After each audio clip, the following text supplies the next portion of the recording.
Welcome to Art for Film's Sake.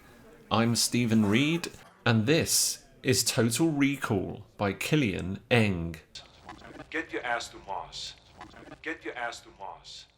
Get your ass to Mars. Get your ass to Mars. Get your ass to Mars. Get your ass to Mars. Shit. Get your ass to Mars. Get your ass to Mars. Get your ass to Mars. Get your ass to Mars. Get your ass to Mars. Well, I would, Arnie, but it doesn't look all that inviting, to be honest. What with a vicious mercenary heading up a tyrannical regime and scary-looking mutants everywhere? Oh, and if you do happen to go outside, then...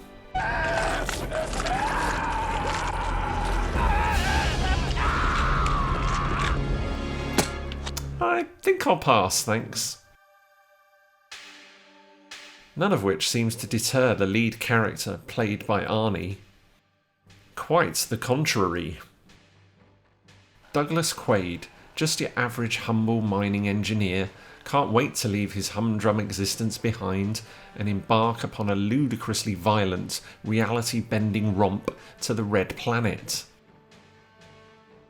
So, off he goes to Recall, to be strapped into a chair and have personally tailored memories implanted into his brain. Alas, things get a bit squiffy.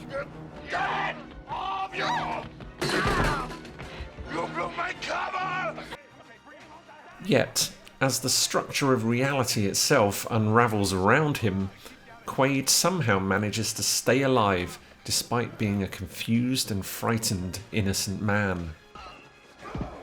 One who is able to brutally maim and kill bad guys, obviously. The main bad guy and tyrannical ruler of Mars, Vilos Cohagen, is a brilliantly realised caricature too. Ronnie Cox is clearly having a wonderful time playing him.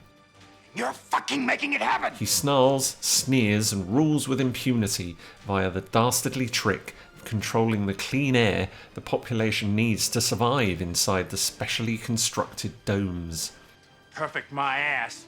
Like all bastard dictators, Cohagen is excessively paranoid. That's because he doesn't want anyone to find out that far beneath the surface is a reactor that was put there 500,000 years ago by aliens. If turned on, it will plunge thousands of nuclear rods into the core of the planet and release a zillion megatons of trapped oxygen into the atmosphere, thus making the whole of Mars completely hospitable and no longer reliant on dictator-branded clean air. Don't you just love science fiction? Something that also doesn't make immediate sense is that it's Cohagen who Killian Eng has chosen as the focal point for this fantastic poster.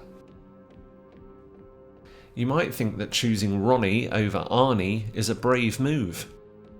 Pretty much all Arnie films are dominated by the Governator, so to create a poster without him dominating is a bold move. But here, choosing Ronnie over Arnie makes complete sense. Depicting Cohagen looking out over his domain from the safety of his glass dome as Arnie's hero and his sidekick Melina, played by Rachel Ticotin, race to save the day is a simple and effective way of summarising the plot. It also gives Eng the chance to flex his incredible talent for drawing terrain. I don't think there's anyone better at it. In all of his work, Eng shows, time and time again, an amazing ability to create beautiful, seemingly tactile textures. They compel you to reach out and touch them, expecting to feel their form on your fingertips. All this mind-boggling detail creates a totally believable representation of Mars and its inhospitable nature. You can almost taste the Martian atmosphere before it gets turned into clean, breathable air through that huge air vent. Seen frequently in the film, huge air vents are symbolic of the precious resource that keeps Cohaagen in power. Placing one at the very heart of Cohaagen is an obvious but brilliant touch by Eng.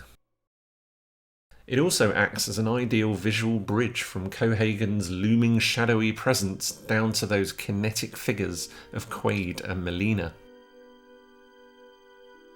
And it's impossible not to notice those fantastically rendered titles and credits at the bottom. They sit majestically upon that pyramid and demand our eyes swoop back up to the gloriously rendered action above. Placing our two heroes below Cohaagen makes complete sense, as the final act of the film, when they're closing in on the alien reactor, takes place in the subterranean caverns beneath the surface. But clearly, that clever placement wasn't enough for Eng. He's actually gone one step further. I didn't notice it at first, but one day I found myself looking at this poster and I realised that because Cohaagen is looking out of a window, those other elements, the large fan and the two figures running along the platform, are rendered like reflections in a piece of glass. Eng has employed a classic cinematic trick, the reflection in the window technique. It's a widely used technique in cinema that allows the viewer to see both the emotional reaction of a character and what they are reacting to on screen at the same time. But wait a minute, we're on the wrong side of the glass to see those reflections. We should be looking in as Cohaagen looks out. It doesn't make sense.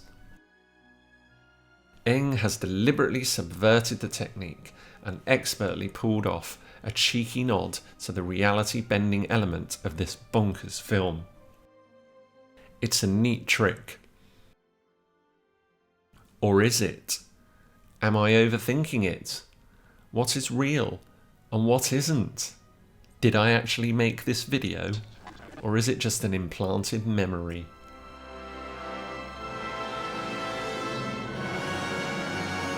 Maybe I'm actually at recall, strapped to a chair, having memories implanted into my brain, whilst on the wall opposite, I'm looking at this magnificent poster.